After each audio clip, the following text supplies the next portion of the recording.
Hey, this is JJ. I'm Randall at KravMagaTraining.com. In this video, we're going to go over the defense against a full Nelson by leveraging the fingers. And I want to address the importance of how pinching your elbows can solve a lot of problems when it comes to this particular defense. So first, I'm going to show you guys what I'm talking about here. This, pinching the elbows into the ribs. This will serve a lot of purposes here. So first, we're going to rewind this here. If I feel somebody trying to attempt the full Nelson, go ahead, sir.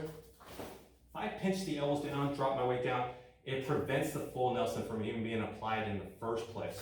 So a term that I've come up with is what I like to call a position of prevention. So we all understand the term of position of disadvantage, which is an extremely important principle in Krav Maga, basically meaning that we need to get out of any technique as deep as possible in case we react late. However, I also think it's important to build prevent techniques if you feel it. So if I'm here and I start feeling these arms creeping up, why would I let him keep moving his arms up and get a nice tight hold, making this technique a lot harder for me?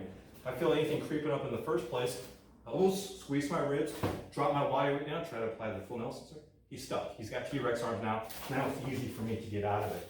So think about that term, position of prevention. Now, if the technique is applied, obviously we have to work from a position of disadvantage. So once I leverage the fingers off, if I pinch the elbows down into my ribs here, it serves the same purpose. He can't reapply the full Nelson. If I'm getting here, I keep my elbows flared out like this, and he's able to get one of his hands free, he's gonna slap that right back on my head here. Now I've just gotta start all over. If I get to this position here, clamp my elbows down. Even if I lose his hands or finger control like this, try to reapply it, sir, I'm good, I'm golden. So this is important also to make sure the full Nelson does not get reapplied. Now here's an issue that comes up if you don't do this.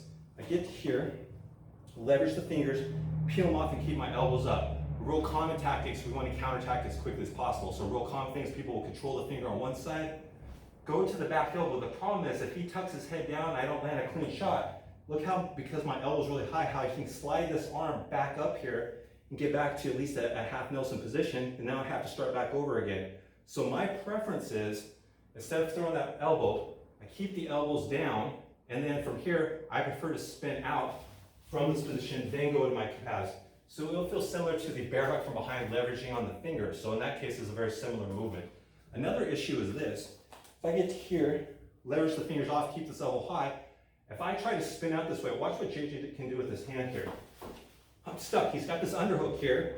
Even if he doesn't get the full Nelson play, I cannot spin out here.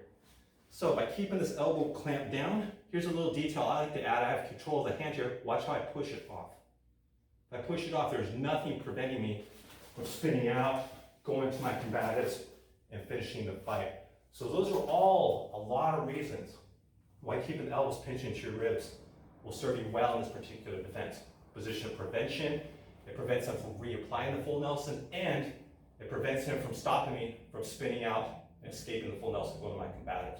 So if you've never played with this concept for pinching the elbows down, try it, and you're going to have a lot of success for a lot of different reasons with this particular escape. All right, guys, thanks so much for watching. Appreciate the support.